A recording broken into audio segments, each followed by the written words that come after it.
Summer outing nga ng aming jewelry business at syempre kasama ang buong team Selena Artisans. Sila nga ang mga mukha sa likod ng aming munting negosyo. Simple treat na namin to sa kanila para makapagpahinga naman sila sa trabaho. Nag-book nga kami ng 3 days and 2 nights sa isang private villa. Syempre all expense paid at kain to the max.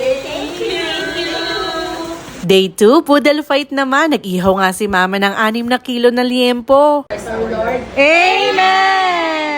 Meron nga rin kaming ireregalo na real gold na necklace para sa aming sales manager na si Kate. Masipag at mapagkakatiwalaan din talaga siya sa trabaho. Dinala rin pala namin itong aming ice crusher para naman makagawa sila ng mais or saging kung yelo. Kaya yan, habang nagsiswimming, magpalamig muna. Dahil nga 3 days and 2 nights kami, marami rin talaga kaming oras para mag-game at makapag-enjoy. And again, sila yung mga tao sa likod ng aming jewelry business.